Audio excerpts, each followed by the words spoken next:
Welcome to the show, Emily. I'm so excited to have you.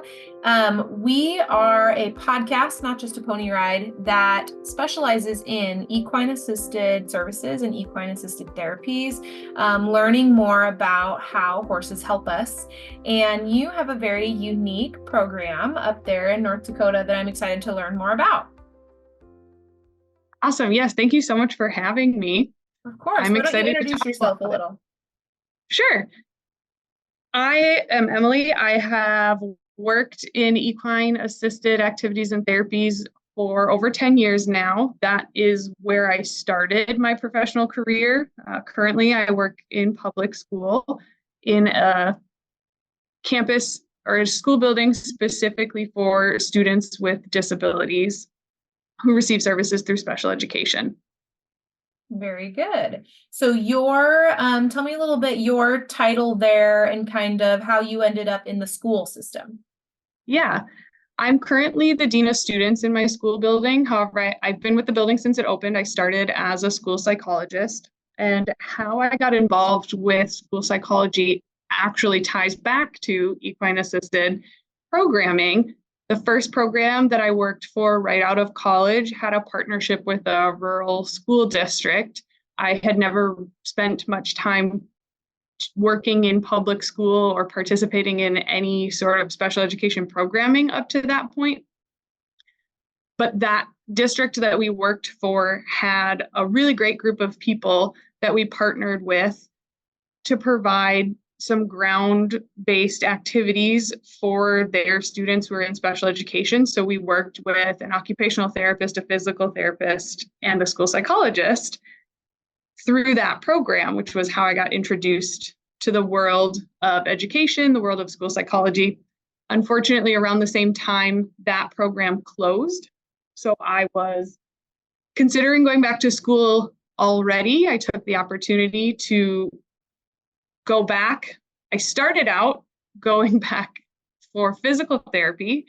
I was pretty sure that's what I wanted to do, but one of the prerequisites that I didn't have from my undergrad in animal science was a psychology class.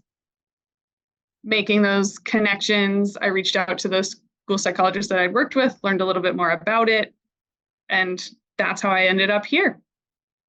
Very good. It's like your story has come like full circle. It has. It was a windy road and maybe not the most direct path, but it's been really fun every step of the way. That's amazing. Okay, so you are the dean of students there in your school and the school psychologist, and then you also work in a program, Bison Strides, up there, correct? Do you want to tell me a little bit about that program? Yeah. So when I first moved to Fargo, one of the reasons that I moved here was there was the opportunity to minor in equine assisted activities and therapies. It was just far enough and close enough from home for me, which is Minneapolis, that when I completed the program and started working in that field, after that program closed, that same minor, that same offering was still available at North Dakota State University. So the students who were going through the program at that time still needed somewhere to do their teaching hours, somewhere to do that learning. And so who had been my advisor at the time, Dr. Erica Berg, and I, and some of the other faculty at NDSU worked together to start Bison Strides.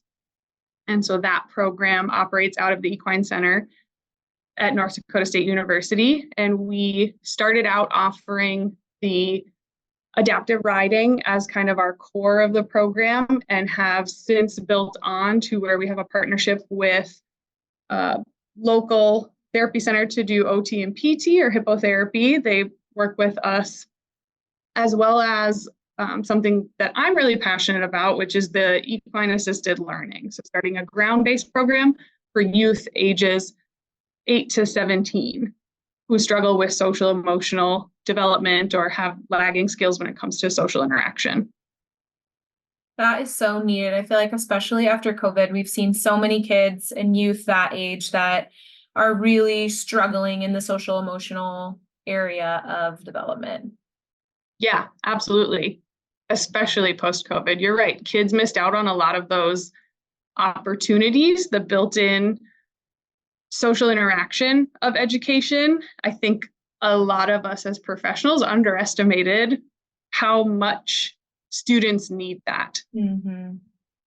Do you see that as one of your areas in the school you work for that especially as a school psychologist, help, with development the most? Absolutely. That is something that over the last few years, we've seen a shift, not only within our district, but nationally, to that recognition of students really can't focus on learning if they don't have these skills. And so there's a much better understanding of what it is that students or kids need to be able to focus on academic instruction, right? If you can't regulate, if you don't have coping skills to help settle when something upsets you, if you don't know how to ask someone to play on the playground, all of those things impact your school day. And it makes it that much harder to focus on the academic content, which has been the focus for so long. For sure. That I always think about it as like a pyramid, and like that base of the pyramid is that emotional regulation, sensory regulation, all that stuff, like just coping with day-to-day stuff. And then all the stuff, bricks need to stack so that at the very top we have intellectual learning. And if we don't have that, then, that makes it hard to build that pyramid. Absolutely. So then your two worlds sort of collided. The Bison Strides program, which you helped create, was seeing participants, and you worked in the school setting, and you decided to kind of merge those. So tell me a little bit about that program with your students. Yeah, that program is really the brainchild of me having kind of one foot in each door and going, okay, I've seen what these kids can do in an arena. There's some overlap, right? Both programs are in the same school district. So naturally, we see some students from the district that I'm in that we serve out at Bison Strides. And some of the differences between what was seen in school and what we were seeing in the arena, or even just what parents were reporting, were so unique and so motivating. It pushed me to create access for the kids that I work with in my current school building. Not everybody knows that Bison Strides exists. Not everybody has access or opportunity to go spend a day in a barn. But I know from my experience in years of teaching equine-assisted learning that there are things we can teach in an arena that I can't touch in a school setting just because of the setting. Mm-hmm. The horse being that powerful mirror for our own emotions is a really unique way to teach some of the social emotional learning that I'm so passionate about. Mm-hmm. And horses by themselves are motivating.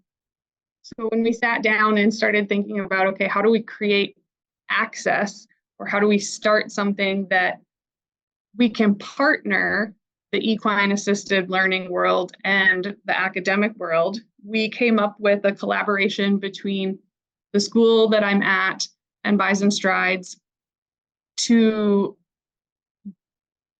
essentially create pen pals for our students, which ended in a field trip experience.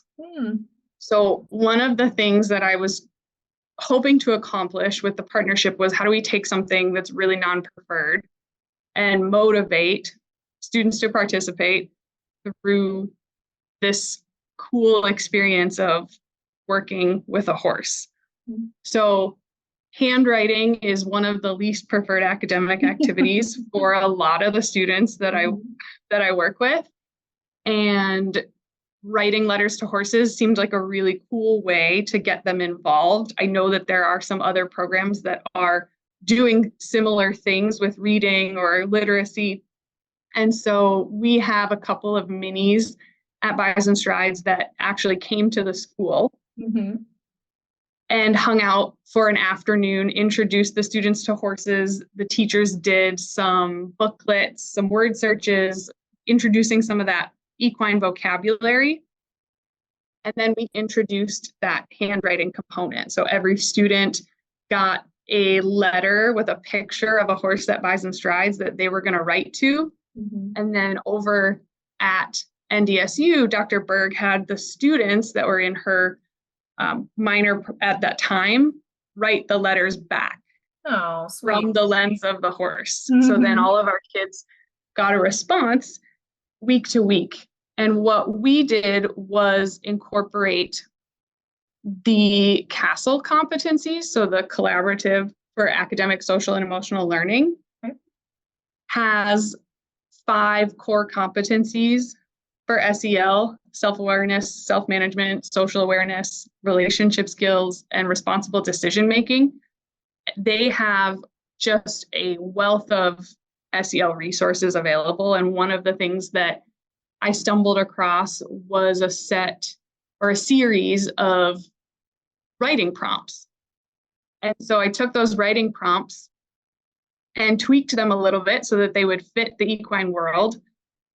And each week, students wrote about students had a different prompt. So one week aligned with self-awareness, one with self-management, incorporating the least preferred activity of writing, but also getting some SEL in there. Mm-hmm. It was more motivating to do because they all wanted to hear what their horse had to say the next week. Mm-hmm. So we did that for 6 weeks.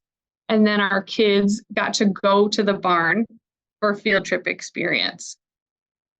And so once we were there, partnered with our speech language pathologist, we have a movement specialist because we also have a partnership with a local sensory gym. Oh, cool. And so one of the things that our kids do in sensory gym at school on a regular day is go through obstacle courses. So our movement specialist went out in the arena and made obstacle courses.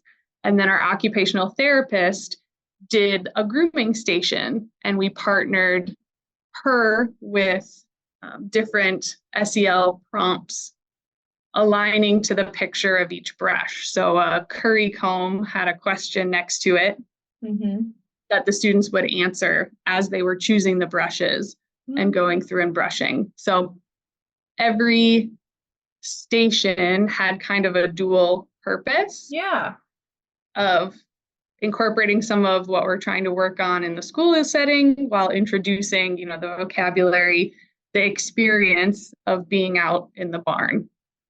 Wow, that's incredible. Like, so much thought, like very careful thought and planning going into, every little piece, making sure you get like the most bang for your buck, I would say, or you're always learning, right?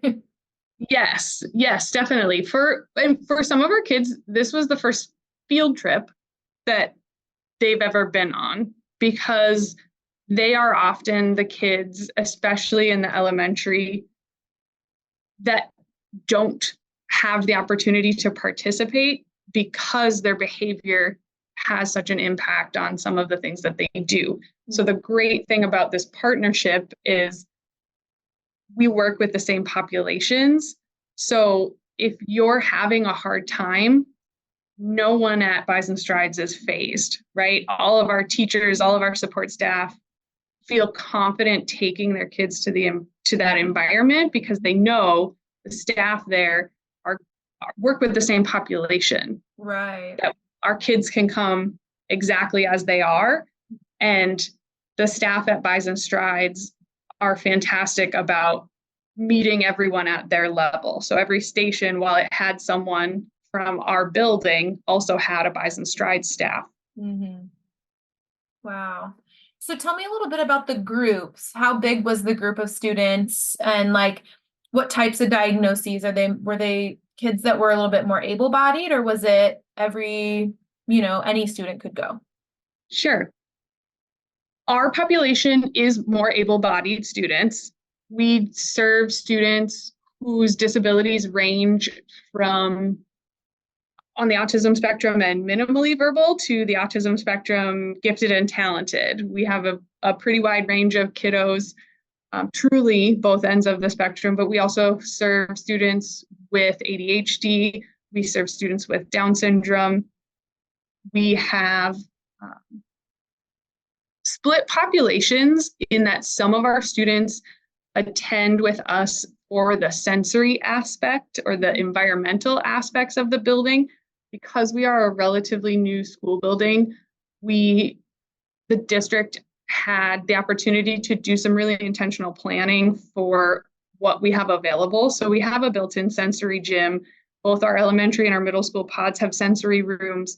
We are a secure setting in that if elopement is something that is difficult or puts a student at a risk for running out into the street or some of those things.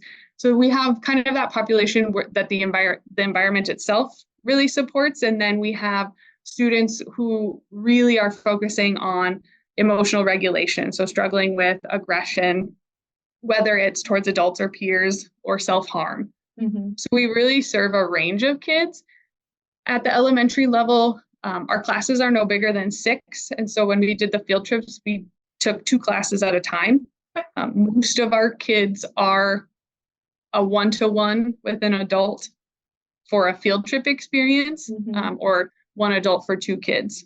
So it was big groups when you included all of the adults that went. Right. And then at the middle school level, same thing, we did 2 classes, but there's up to 8 students at our middle school. Yeah, that was my next question, is what type of staff did you involve in that? I know you had mentioned your therapists and movement specialists and some of those folks. The 1-to-1, I'm assuming, is, the child in the para or a para of some kind. Can you tell me a little bit about what sort of staff was there?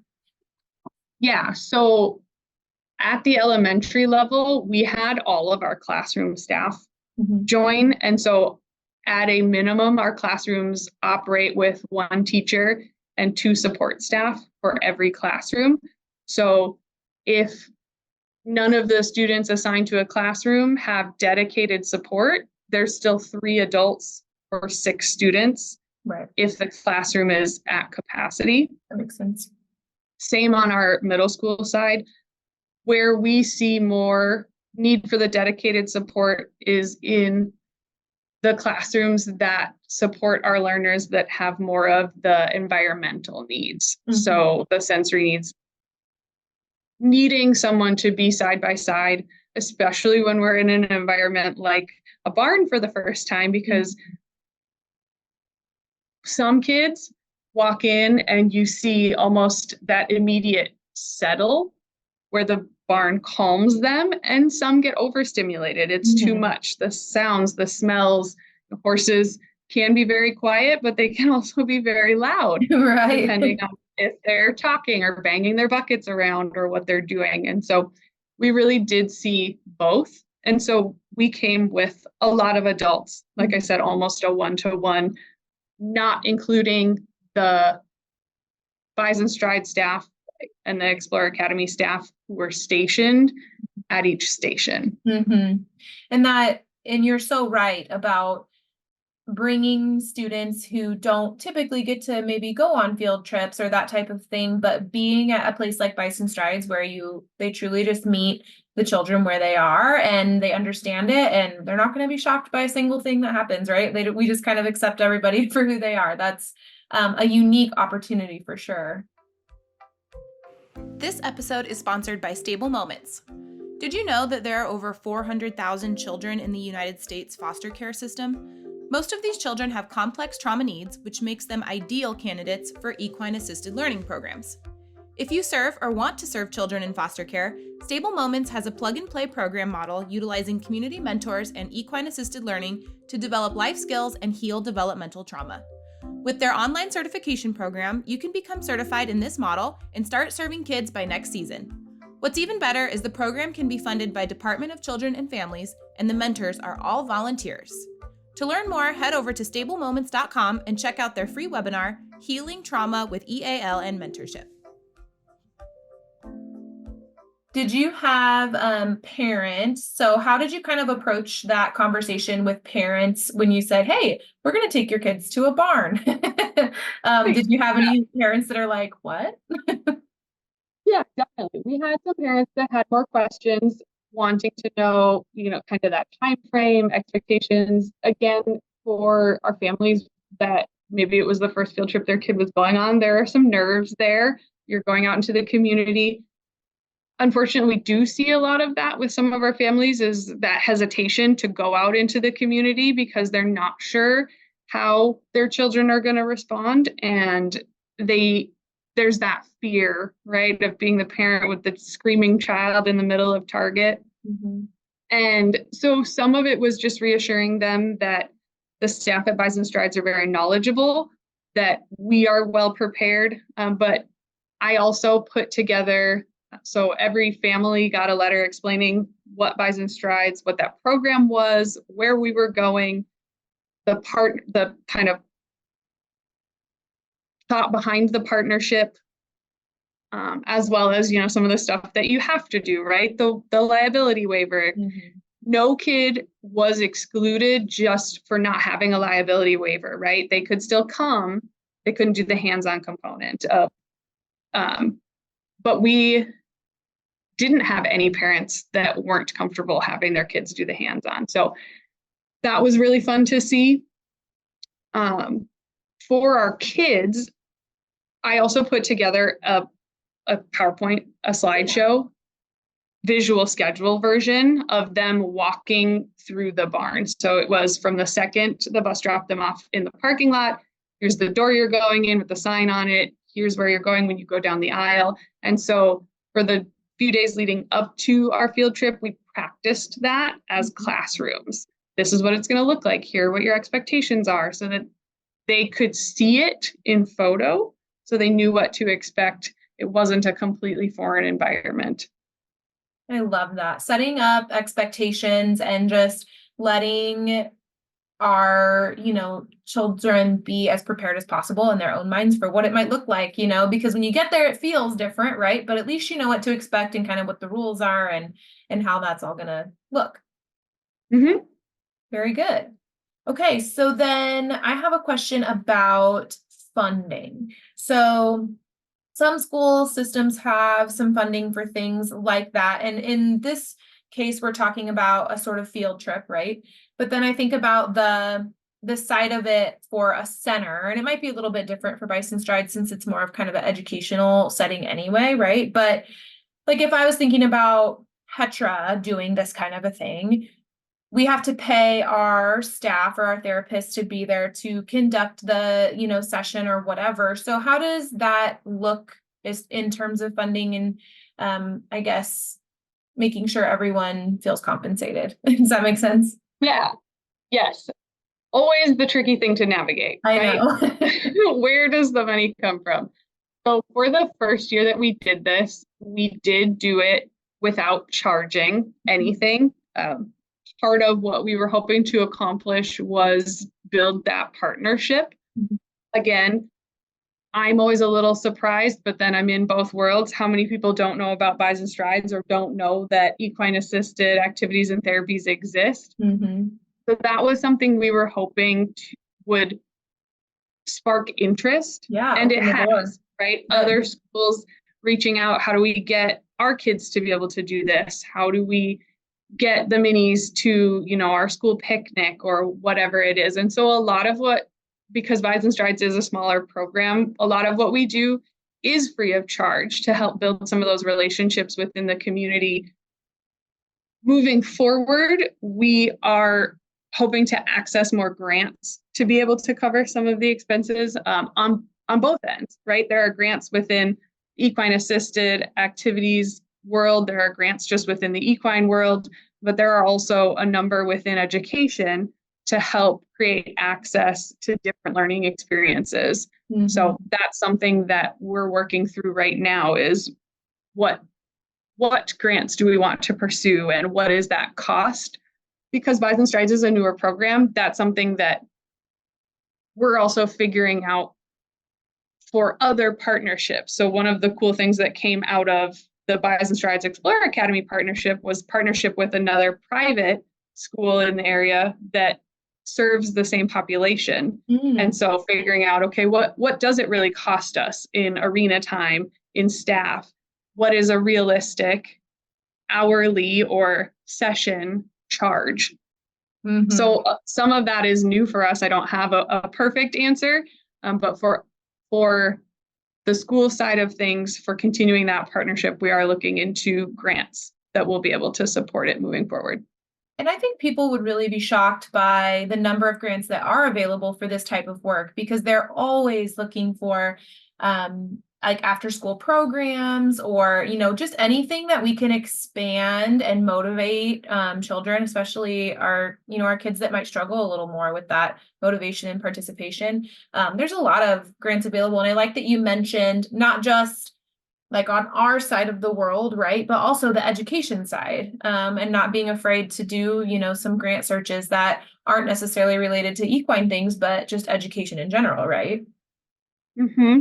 And that is one of the things I feel very fortunate, right, to work in both worlds. Right. I can speak the language of education. I think that's something that has really helped support some of the partnership is I can identify the educational skills, tie in the curriculum, incorporate the things that we're doing in school, because we know kids do best with consistency, right? Mm-hmm. If I speak the same language that I'm using in school when it comes to terms and content, and I take it to the arena, we're now in a more motivating environment, and there are things that I can accomplish, like I said, that I don't see myself having the ability to do in school just because I don't have that equine partner. Right. But I can tie it back to the standards, the curriculum, the content, and that opens doors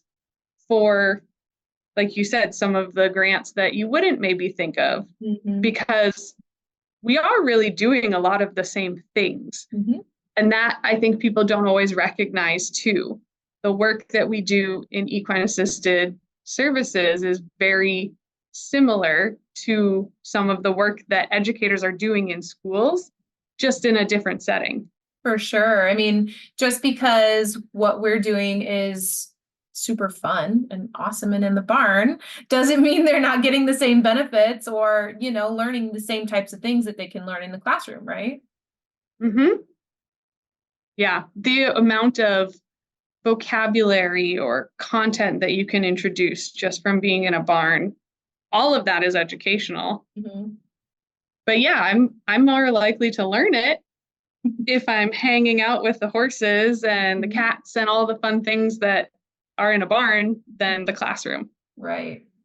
So do you guys do this sort of, you said you write letters and do those kinds of things for 6 weeks and then do a field trip. Do you have that on a rotating schedule, or had you thought about, making these field trips like weekly or bi-weekly, or what's your kind of plan for growth?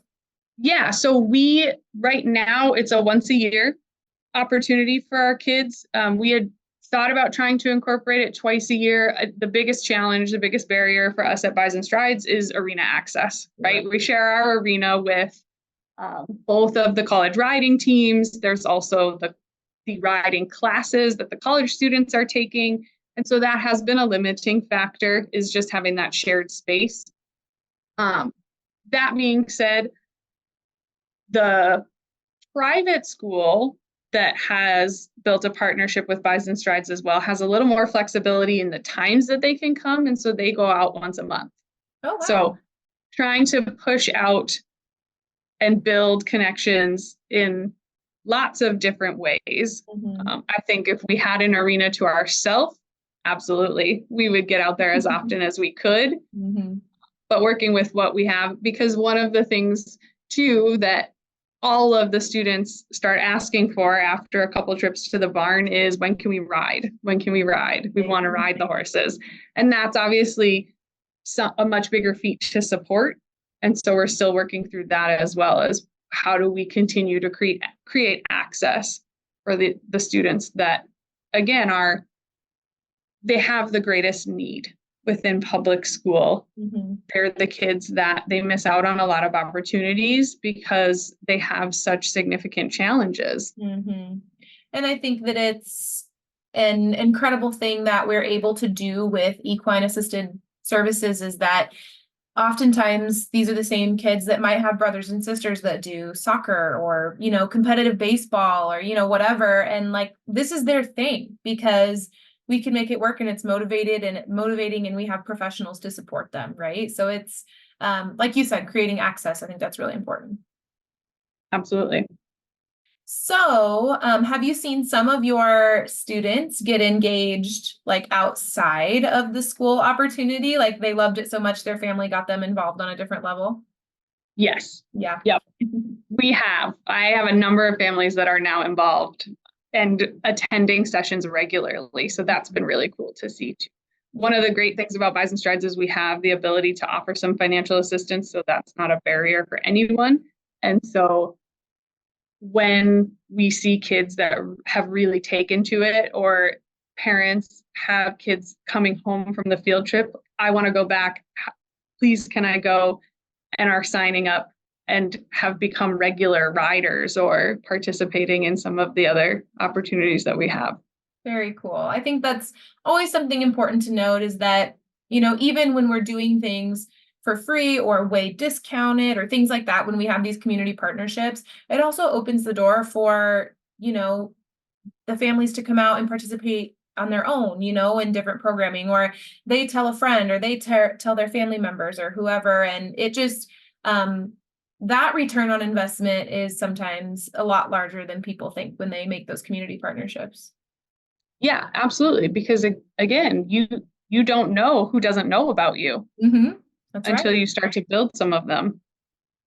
So, kind of as we wind down here, do you have any advice for someone who maybe they're at a center and they, already have some type of equine assisted learning program and they're wanting to partner with a school or they're wanting to partner with a special education program. Do you have any advice on how they might get started in that? Yes. Reach out to any contacts you have and be persistent. I know better than anyone the chaos of education and how busy we can get from day to day. It's really easy to overlook things that you don't know enough about or don't have an understanding of. So being persistent, finding some of the common language, I think that is the most helpful. Within education, we are always looking for what's going to support our overall goals for students. Mm-hmm. And so building in, for example, the SEL, the CASEL competencies within our program, the reason I chose that is because that's what our district bases student progress on when it comes to social emotional learning. So speaking the same language, learning what you can about what do the schools in your area use? Right. What are they identifying as those high needs? And then figuring out how you can align your current programming, because it's there. That alignment is there. It's just highlighting it. Yeah, you just got to find it. And I think part of that is educating ourselves on what, like you said, like what those core competencies are, whatever your program is or your school, your district is using. And yeah, like trying to align those things, right? It builds your argument, right? If we're going to call it an argument, it builds what you have to say in a way that school district or those educators are going to understand. Right. You and I, or anyone that works in equine-assisted services, knows the benefit, right? Mm-hmm. We're not great about putting it on paper or documenting it in research. That's something that our field is always working on. So we have to think outside the box in how do we say it in terms that other people are going to understand. Right. I know the feeling, you know the feeling, right? What you get when you walk into a barn, the ways we can incorporate horses into so many different opportunities. But we have to branch outside of our field and our terminology and incorporate some of that educational language too. Mm-hmm. Yeah, it's like speaking a whole different language, right? And so we have to learn each other's languages in order to get the word or the communication across. Because chances are you're saying similar things and you just don't know it. That's right. Well, Emily, I have so enjoyed this. I really, really appreciate and admire what you guys are doing out there. I think that it's something that social emotional learning it can be so hard. And when we have the horses to partner with, I mean, it just becomes so much easier. And so the fact that you guys have made that connection for your students is pretty incredible. Thank you. Yeah, it's been so fun to do. I would say, it's part of my job, except it never feels like a job. There you go. That's like, right. It's so cliche when you're like, you never work a day in your life if you do what you love or whatever, but gosh dang it. I'll be darned if in this industry, I don't truly feel that way. Like it's so rewarding. And when you get to see it like that every day, it's pretty darn cool. Yeah. It is. Before I let you go, Emily, I always end my podcast with a question. And this season, it is, what is your golden rule? So if someone was to remember you, that Emily, I remember this about her. She always lived her life this way. What would it be?